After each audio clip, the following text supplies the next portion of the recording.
If you've ever felt like you were too dumb or didn't have enough talent to learn a language, I'm letting you know right now that's not true. You're not dumb and you're not untalented. The problem isn't you. The system is broken. Let me explain. The issue is we don't actually teach people language. We teach people the idea of language. What I mean is we teach people the idealized form of what a language should be. For example, if you're learning English, you'll learn a phrase like, how are you doing? And it's broken up into very distinct pieces, very distinct words. How are you doing? Problem with that though is in real life, native speakers don't speak like that. It's more of something like, how you doing? Or how you doing? Which to somebody that's trained with the idealized form sounds fast, blurry, unclear. But it's only like that because they've been trained on the idea of what English is and not what the reality is. See, the reality is less like this. Dawn, morning, noon, I see, 我明白. I know, 我知道. I can, 我可以. And more of something like this. Who are we here with? I'm Jack. Hey Jack, have you ever heard of the brand Comfort Clothing? I have. You have? Amazing. 上班的时候好好上班，然后在上班之余拥有自己的生活。So we train people like this, and then when they go out into the real world, they have trouble distinguishing what the mental model they have in their head is supposed to be and what it actually turns out to be. So that leads me into my next point, which is similar, the difference between classroom and real life language. Just so I can make my point a little bit clearer, I'm going to give 4 examples of different languages, and I want you to see if you can spot the difference between the classroom example and the real life example.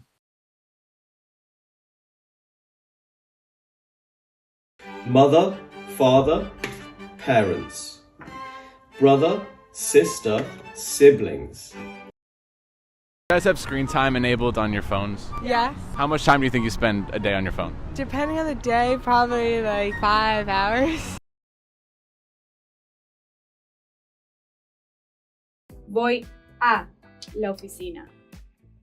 Estamos en la oficina. ¿Qué piensas del español de España?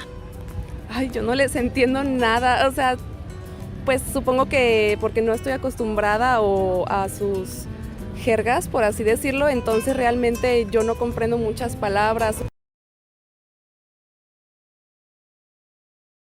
I can. 我可以. 我可以. I will. 我会的. 我会的. 其实还是非常重要的，因为虽然我觉得中国已经非常强大了，但是我觉得不能把自己封闭起来吧，还是要往外走。对。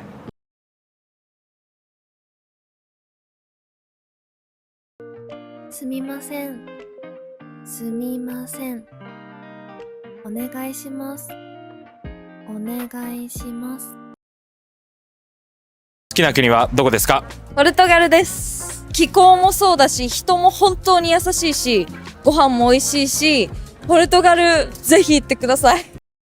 Like I mentioned before, in those classroom examples, the language taught was very clear, distinct, very easy to understand. But in the real life examples, it wasn't so cut and dry. There were no distinct boundaries between words and ideas. It all just kind of blended together in a stream of sound. And the biggest issue that we face in language education today is that we teach all these abstractions of what language should be like, and this is how it's supposed to be. But we don't spend enough time focusing on the reality of how language actually is. What language actually is a series of sounds, and which we ascribe meaning to, but we just focus on the last part, the abstraction of the meaning, without focusing on the medium in which those meanings are conveyed, which is the sound. So when we go out into the world as